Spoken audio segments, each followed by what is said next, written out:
Good evening, grave robbers, and welcome back to the television graveyard. We are your TV necromancers, Laura Prince and Noah Houlihan.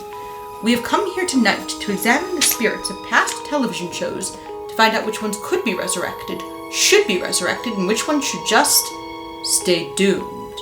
This is a podcast in which we'll analyze the history, the hype, and the aftermath of shows that ran only one season or only one episode. With me as always is TV's Noah Houlihan. Today, I'm going to blow up the toilet.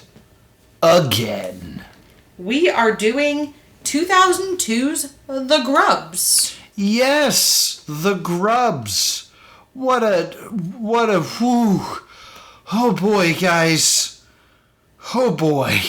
The Grubbs is based on a British TV show called The Grimleys. Yes. And this was the American import that went to Fox in 2002. Or at least it was supposed to. Yes. So this is a very interesting show. It is a basic, family sitcom. But it has a very, very young Michael Cera. A very, very young Michael Cera. This is Michael Cera's, first, big role. He is playing Mitch in this, and he's basically the main character. It's also kind of a big deal cast. His mom is Carol Kane. Yes, and his father is Randy Quaid. Is Randy Quaid, yes. And not the first time those two actors have appeared together. No? No, they actually appeared together in one of Carol Kane's very first acting roles. I did not know this. One of her first roles was in a 1973 film called The Last Detail. Okay. A Jack Nicholson movie in which Randy Quaid also appears. Interesting. So a bit of a reunited for this. And we open on us learning each of the characters. Yes. As they kind of break the fourth wall and tell us what they're going to do today. Yeah. Today, I'm going to curl up into a ball and hope I don't get hurt.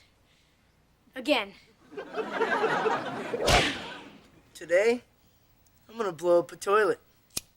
Again. His brother's like a scamp.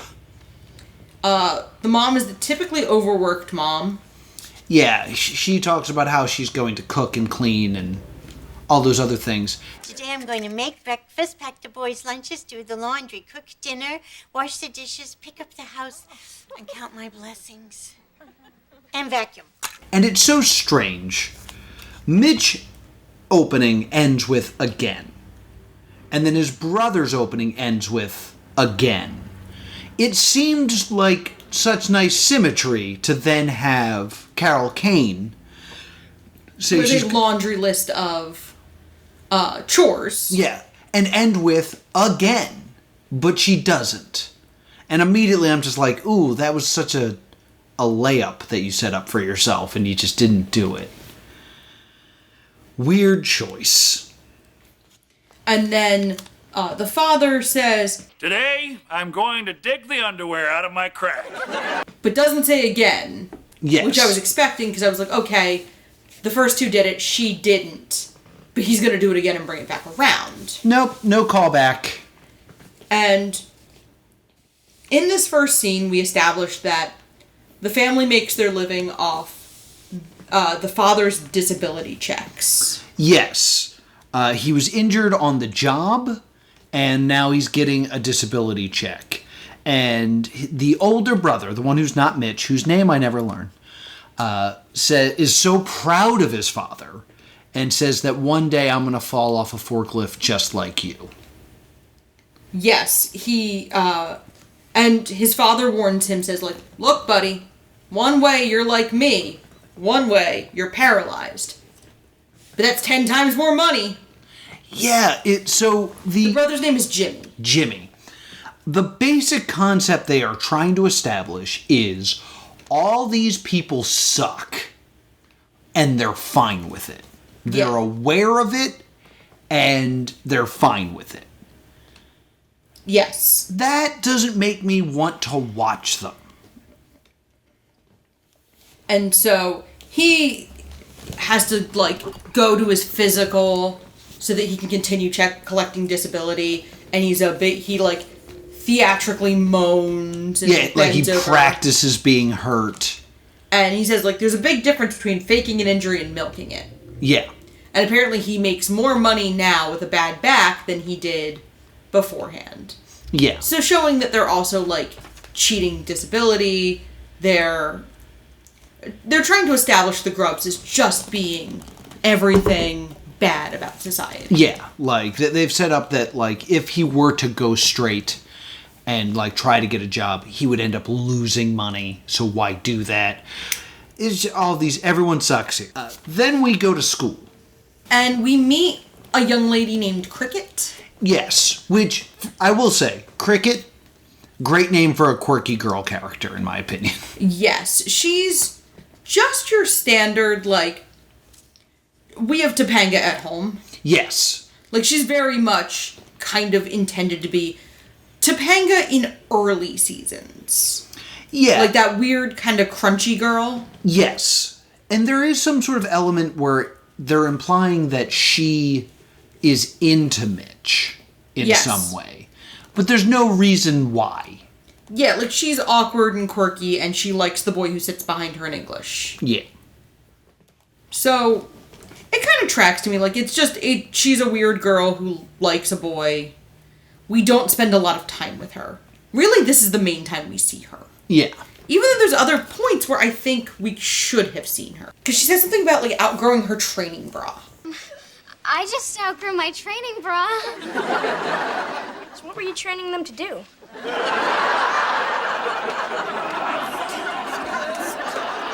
Which is a very old joke. Yes. But Michael Cera sells it in a way that's, like, a little bit endearing. Yeah. And, like, but the concept is kind of like, he says that and doesn't get it. And then she kind of sells it like, oh, I blew it again with him. Yeah. Even though she did nothing wrong, he is being obtuse. A lot of stuff doesn't, like, quite work here. And speaking of jokes that are very old, we find out the teacher, they've lost another teacher, and she's out owing to chemical dependency. yes. And they're going to have a new teacher, and we get a supercut of every teacher that's ever been mean to Mitch. Yes. Mitch has, when he was very young, like first grade, was asked, Can any of you future rocket scientists tell me what letter cat starts with? Yes, Mitch. Cat starts with the letter K. Good God, Mitch. From now on, Don't raise your hand unless You know the answer. even if you know the answer. Just don't raise your hand. and this leads to a supercut of every teacher being like, never raise your hand. You're too dumb. Don't raise your hand. Don't raise your hand. But let's talk about Cat starting with K. We watch another YouTuber called Pat Finity. Yes. And Pat Finity does a video where he talks about the effing songs. Yes. These like- are the songs. Yeah, these are like the classic. If you remember, there's a moment in Family Guy where like karaoke is floundering, and they put on "Don't Stop Believing," and it saves the day. Yeah. Because it's one of the songs. It's one of the songs. Like Sweet Home Alabama, Take Me Home Country Road, Teenage Dirtbag, Sweet Caroline. It's one of the songs. Saying that Cat starts with K to establish someone as stupid is one of the effing jokes. Yeah. Like, it's just one of the old, like, it's up there with, like, he's right behind me, isn't he? It's right up there with, like, a big action sequence that pauses in an elevator. Yeah. And then you run out screaming. Like, it's one of the oldest jokes. So I immediately just rolled my eyes at that. And then So we established that, like, no adults in this child's life have ever been kind to him. Mm-hmm. And the new English teacher is a beautiful young woman, and we get an Imagine spot of her sexily going to her desk to the Sophie B. Hawkins song, Damn, I Wish I Was Your Lover. Yeah. And in a way that I have would be sexy to a middle schooler. Yeah. Like, it's this awkward kind of, like... It's sexy, but in a very awkward way. Yes. Like, I don't know how many takes that would have had to be. Mm-hmm. It is the Wayne's World Dreamweaver sequence. Yes, but executed badly. Yes, exactly. That's pretty much the theme of this show, is I've seen this before better. Yeah, like, Dreamweaver, she actually is breathtakingly beautiful, and the joke is that Garth looks like a dummy. Yes. And in this, the joke is that she's just weirdly going to her desk and he's into it. Yeah. And this is when we get the this is when we get the actual, like, theme song. And it reminds me of That 70s Show in that, you know how the That 70s Show title sequence is all of them in the car? And then it switches who's where in the car throughout it? Yeah. It's that, but the couch. Yeah, the hanging out down the street. Yeah, it's that, but they're all just sitting, like, on a couch, and there's characters we haven't met yet. And there's, like, a weird shot of him, like, of him with the teacher on the couch that is, like, a little bit off. Mm-hmm. And that one I'm just like, ooh. Yeah. Like, no, no. We also established that Jimmy, Mitch's brother, has been held back twice. Yeah, so now they're in the same class. So he's conveniently in the same grade. Yeah. And her name is Miss Krenitsky. Yes.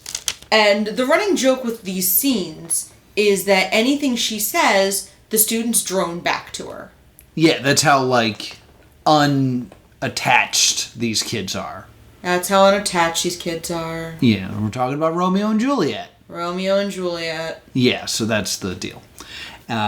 So she finds that creepy, but is, like, trying to break through to these kids. There's a great moment where Jimmy goes, I was held back twice, and if you think you're getting through to me, think again. Which is kind of funny. It is, but it's also, like, such a like a tell don't show moment, where it's just like, I'm a slacker and I'm dumb. It's like, okay, cool, whatever. She asks what the theme of Romeo and Juliet is, and calls on Mitch, and Mitch has a panic attack because he didn't raise his hand. Yes. But she kind of just, like, pushes him, like, take a guess. And he guesses that the theme is love. No. He says, don't drink poison? Don't drink poison, which is important. And she's, like, kind of a sweet, like, she handles a student being incorrect very kindly. Yeah. And she says, well, that's something that's really important to remember if you're ever in a cult. Yes. That's when she gets, like, she manages to fish love out of him by kind of, like, leading him to it. Yeah. And, like, it's the first time Mitch has ever, like, gotten a question right and gotten praise. Yes. And now he's gotten a taste of that sweet, sweet praise, and now he's all over it. And then we go back to the Grubbs' home. Yes. And Mitch has to be the antenna for the TV. Yeah, again, one of the oldest jokes. And, like, when did this come out? 2002. 2002, so, like... So nobody has a TV with an antenna anymore. Yeah, not really. Like, we have cable, like, it's before everything switched to a digital signal, so you could still get TV through an antenna. But, like, this joke is so old. And he's just kind of doing these, like, poses to change the channel. And it should be noted that his dad stops at some point and says, ooh, celebrity boxing, Gary Coleman versus Webster. Which is a real celebrity boxing match they had on Fox. I am unsurprised. So it was just, like, almost a little bit of subtle advertising little brand synergy going on in this show. And then Mitch says that he doesn't want to be the antenna. He wants to be more. He wants to read. And they find it so insane that he wants to read. Yeah, his mom goes, like, he's like, oh, the teacher says reading will improve our lives. And then the mom calls the teacher a, quote, meddlesome little bitch. Yeah. It reminds me of Matilda. The movie Matilda, when, like, Matilda wants to read and her parents are like, ew, reading. Yeah. I mean, there's a moment where he says he wants to read and the dad says, like, a girl? Like, it's just so backwards in, like, how they approach the world that it's, like, confusing. Like, it reminded me of Idiocracy. Yeah. Where they're at the point in Idiocracy where someone's trying to read and the other person's like, what are you, gay? Because reading's gay. And that is meant to show years and years and years of de-evolution. Yeah. For your dad to say you're going to read like a girl in 2002 is just like a very confusing line. And if you found it funny, you're probably laughing for the wrong reasons. Yeah. And then, so, Randy Quaid, who plays the father, they're talking and he goes, we're like the Kennedys, but instead of being rich and powerful, we're crap. Yeah, so there's this very much, we embrace the fact that we're garbage people. Yeah. I'm going to go on a rant on that later, so I'll save it. And then the next thing, we're back at the school and they do the rope climb. Okay. So does anyone actually do the rope climb in school? It's such a big trope, but I don't know that I know anybody who's ever actually, like, climbed a rope in school. It is. I've never... doing a rope climb is an insurance nightmare. Yeah. So nobody does it. And, yeah, I don't know anyone that had to do the rope climb. And you know what? I always wanted to. I always wanted to see if I could do it. And I went to a Ninja Warrior gym, and I could. So, there. Anyway. We find out that the gym teacher is an ex-football player whose knee got shattered. Yeah, and he made them all watch the tape. So he'll never go pro, so now he's just bitter. Yeah. And his theme is sex, death, and money. And there's a point where, like, he gets theme music like the teacher does. Yes. Like the English teacher does. And we get this, like, montage of him, like, shaking the rope and, like, throwing things at the kids so they'd fall off the rope. Yes. Because he's sadistic and mean. This goes on for so long. This is, like, I need a name for this type of sequence. Because it's a sequence I often see in cartoons where, like, someone is falling and they just kind of, like, bounce around different things, like the Scooby-Doo chase sequence and stuff. And it's a moment in a cartoon where things are happening that the length of how long it is doesn't matter. And it's so this is the sequence that can be shortened or lengthened to make sure you hit time. That's what this is. This is just like, we can show kids getting bullied by the gym teacher for as long or as short as necessary to make sure we hit 22 minutes. An inverse merengue. An inverse merengue, yes. Because of in Garth Marenghi's Dark Place, if you have not been listening for the last 7 years, they run very, very short on an episode. So they say anytime someone's not talking, they're running the action in slow motion. Yeah. Just gotta stretch it out. An inverse merengue is when they have shot something longer with the intention that they can cut it and then they do not. Yes. So they pull a merengue, and because this sequence is so long, and like, there's no jokes, there's no plot. We've established that the teacher's a jerk. We can move on, but we don't. And at one point, the teacher comes in, the Miss Krenetsky. Yes. And Damn, I Wish I Was Your Lover plays, and Mitch is inspired to try. Yes.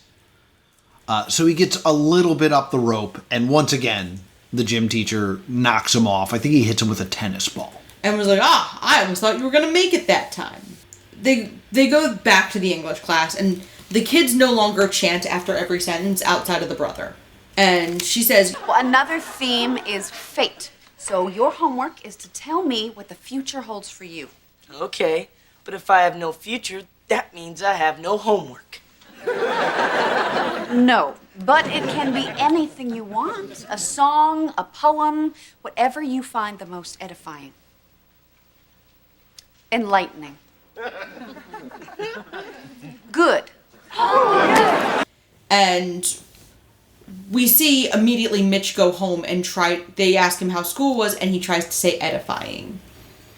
Yeah, and so he immediately tries to use the word he just learned. Mm-hmm.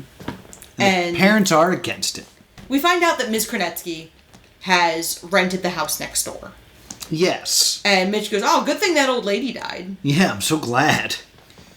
And I have a note here. Carol Kane was 50 when she filmed this and looks incredible. Carol Kane's amazing. To the point where I was like, wait, because she was in all the old age makeup for Princess Bride, which is the first thing I ever knew she was in. Right. As a little kid. And then as an adult, I was seeing her in roles where she was, 60 or 70.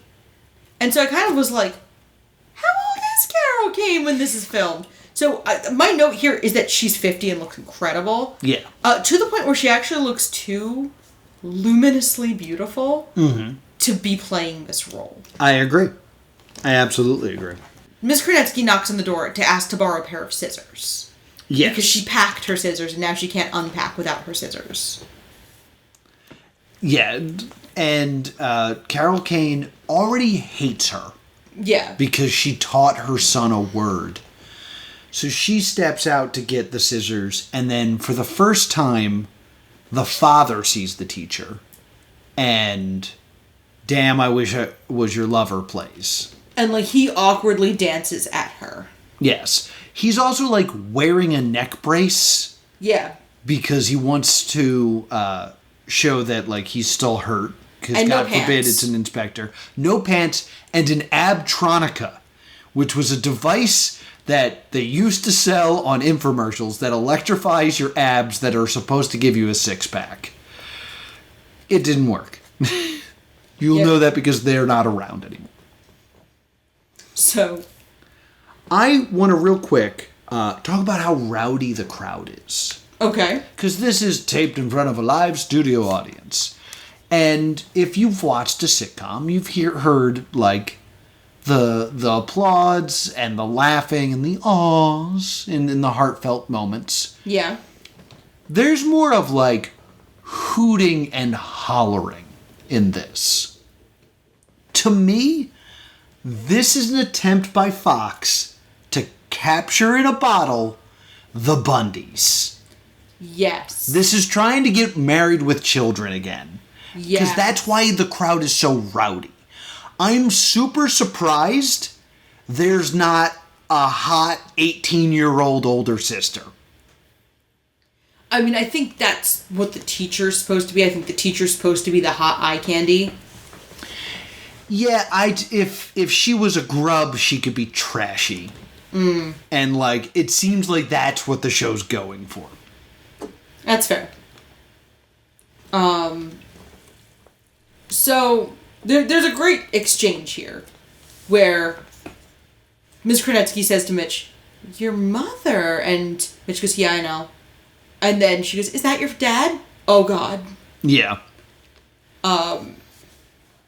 And so then the mom comes downstairs and she makes a veiled threat about stabbing the teacher with the scissors because she notices that her husband's into the teacher. Right. We get another scene where it cuts away to school. Yes. These are all Those are the two locations, the house and the school. And we see the gym teacher flirting with the English teacher in a perfectly age-appropriate romance. Yes. And Mitch goes in and goes, no!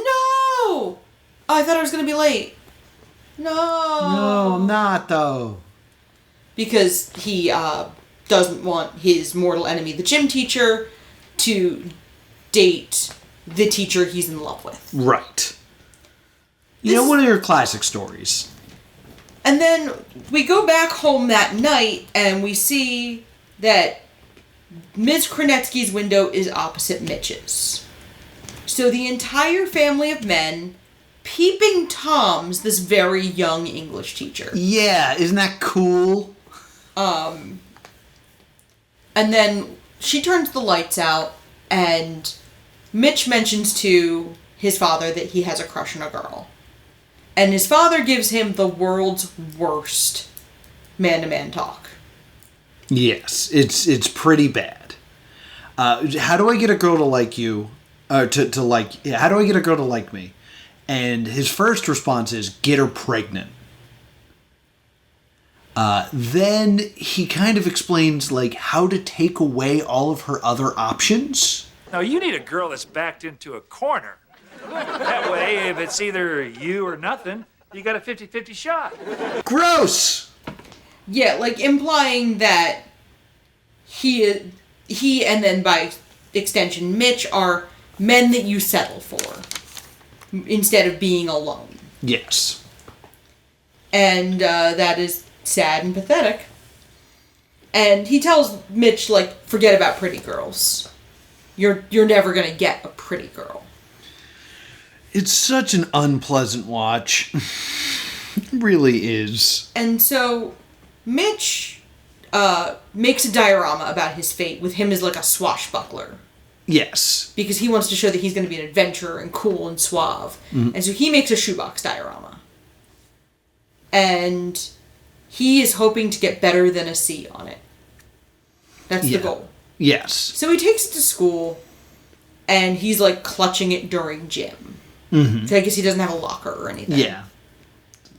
And the gym teacher takes it and puts it at the end of the hurdles. Yes. And he's like, all right, we're going to run hurdles now. And Grubbs but no, it'll get crushed. And the gym teacher says, not if you get there first. And then Mitch runs in the opposite of the direction of the diorama so that he can get into the starting line so he can run the hurdles. Rather than running from his current position to just go get his thing, where they're running around the hurdles that he's already closer to.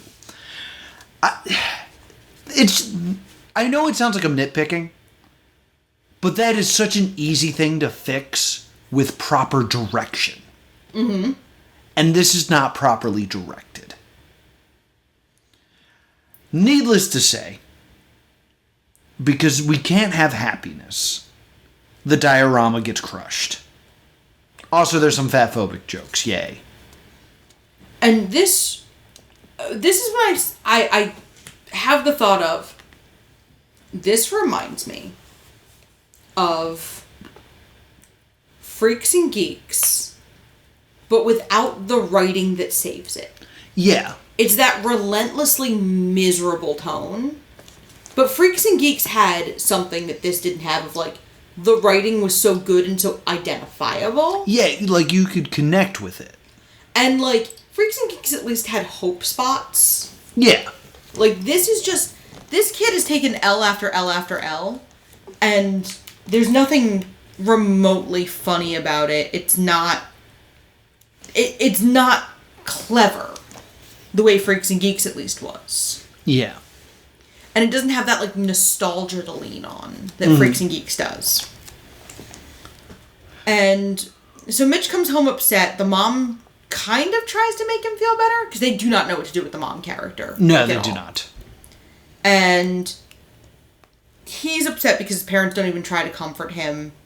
And she says, I'm surprised your teacher doesn't like this, since she enjoys wrecking homes. She is too angry at this woman too fast.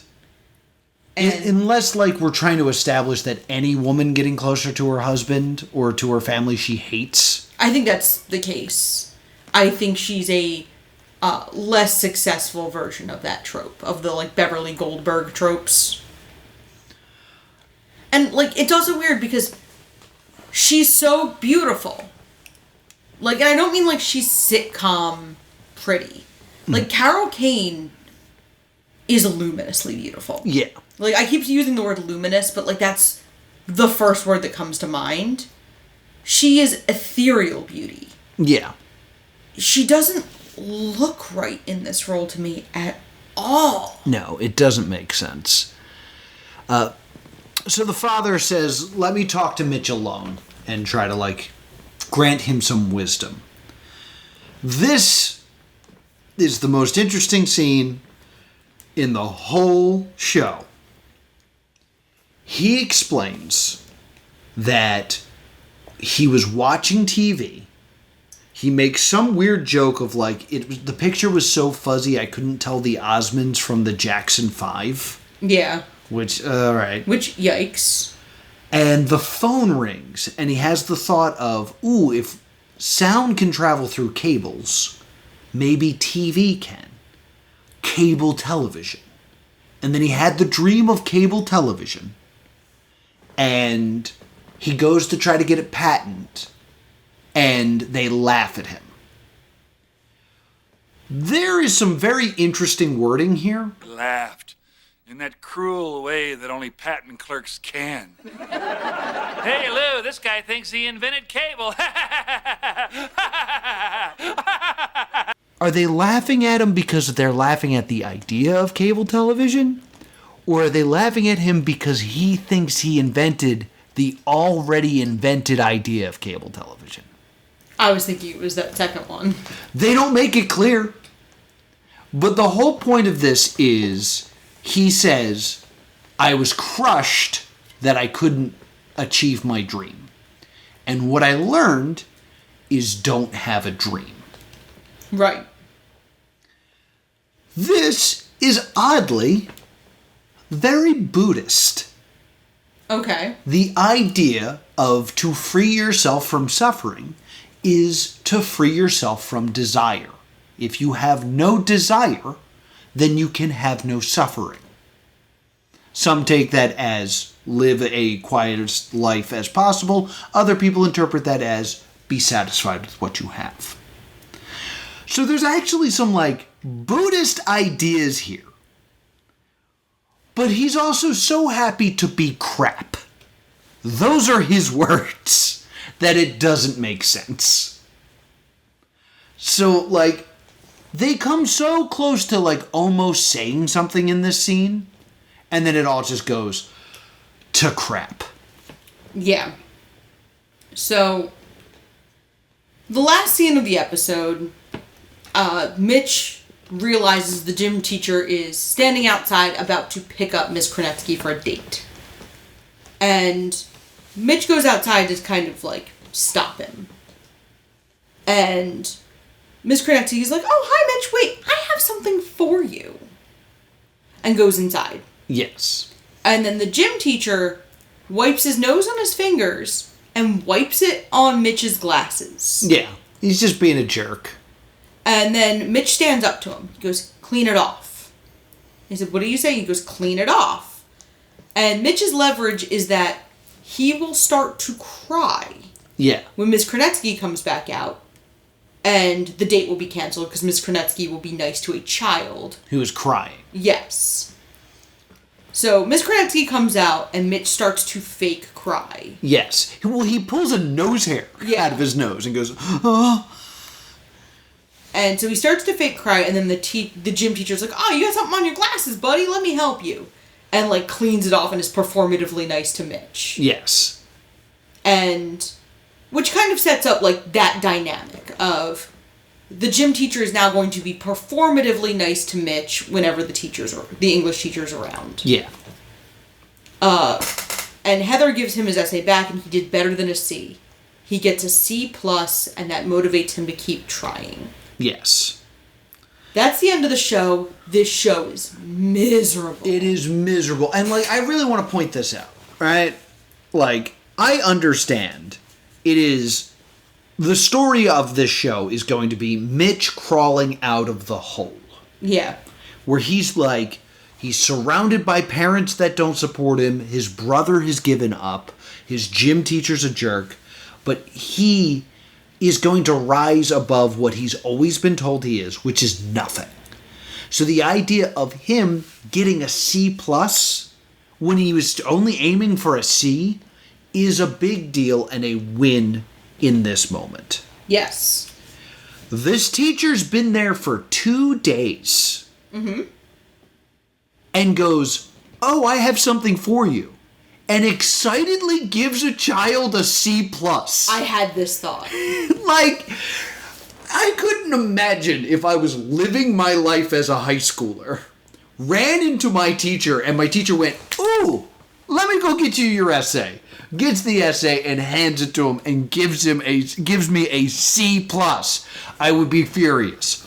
It should also be noted that we never saw him write an essay. He says something. He says, after the diorama gets trashed, he says, "Now I've got to write an essay for tomorrow." Oh, okay, so he does. All right. He does say it in a line. Okay. So you had some thoughts. I do have some thoughts. So the Buddhist thing was like the big thing. But this whole concept of like, we are crap and we're okay with it. There is something to it. Like, I almost think had they gone further with it and just like everyone was like super like classist of like, we are trash. The rich people are rich. And it's like, oh no, they're rich. It's fine. But like, we never see that. Because it should also be noted that his entire class sucks. Yeah, like he's clearly in like a lower performing class.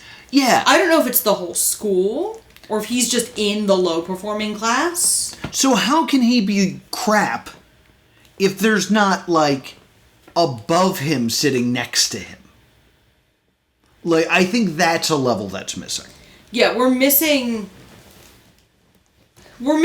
peers. Like, Freaks and Geeks had popular students to play off the geeks. Mm-hmm. And give the geeks something to attain. Mitch is never going to get with the teacher. No! Like, it's so strange that so this show was supposed to air November 3rd, 2002. In September of 2002, Fox already hates the show enough to cut their order to 8 episodes. Which I think they had intended to just burn off. Yeah.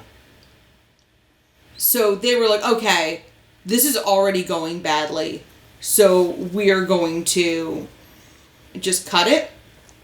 And 8 episodes. And it didn't end up even making it to air. Yeah, just this does not air. The thing that we watched said that it was for internal use only by Fox at the bottom. I will say a few nice things about the show. One, they did some really good casting because Randy Quaid looks like he's Michael Cera's father. Yes. Like, maybe that's more of the costume design because of the way the glasses fit. But, like, you could totally believe, oh, yeah, that's Randy Quaid's son. 2, in watching this, it is so clear that Michael Cera is a star. Yes. Michael Cera is really good in this. Yes, he is doing a lot considering the role. And I'll say this before the verdict. This reminded me of another show that was already on Fox, I believe, at this point. Mm-hmm. Because this is about classism. And this idea of the lower class kind of accepting their role as the lower class and being fine with it because they're able to exist and not reaching for a brass ring of any kind. I think we even discussed doing it on this show. Okay. But I think it would be a double doomed because it was canceled and then revived. And that's a show called The Oblongs. Oh, yeah. The Oblongs was an animated sitcom starring Will Ferrell as the father. And the family of the Oblongs are all genetically mutated because they live next to, like, a nuclear power plant. So the father has no limbs. There's, like, conjoined twins. And it's the idea of, like, we are a family and we love each other, but, like, we know who we are and we know we don't belong up there with the normal people. Yeah. And that feels like, had they gone a bit further and shown us the upper class that they were, like, subservient to, I think this would have been better. I think it would have been much better if, instead of the coach being an injured NFL player, if he was a silver spoon, my uncle owns the school, and he's making me do this. Before, like, I inherit a business or something type character. Or if he was, like, a competent like, if he was, like, instead of also being an unfortunate gym teacher, if he was, like, a competent athlete or successful in some way. Yeah, like, he had led the school to so many victories. Like, he was a coach, yeah. Yeah, so, like, he doesn't care about the kids that aren't on the football team. Yeah, which... it's also a lot more realistic than weird, sadistic gym teacher. Like, this is the 2000s. Someone... you can't tell me that if he fell off the rope, that the Grubbs wouldn't try to sue the school sniffing out a paycheck. Exactly. That's a really good point. Like... the Grubbs seem like the people who would try to do, like, a slap lawsuit or, like, a ridiculous lawsuit to try to get a payout. Yeah. The gym teacher is also completely counter to the message of the show. Because the message of the show is everyone else is complacent with being this lower crap. Like, I keep saying crap because that's what they say. They're happy with being crap. The entire motivation of the gym teacher is he's bitter because he thinks he deserves more. Yeah. Which is the exact opposite of what this show's about. So, yeah, it's just so inconsistent and doesn't have a clear vision. And all the jokes are old. And it's not funny. And it's a bad show. Yeah, like, a lot of the cast, Lori Rom, who played Heather Kronetsky, is in a lot of shows in, you know, the one episode. She's, probably her biggest role is in Resident Evil Degeneration. Oh, really? She plays Claire Redfield. She's Claire Redfield? Oh, yes. You know, I kind of see it now that I think back upon her. The brother, Jimmy. Yeah.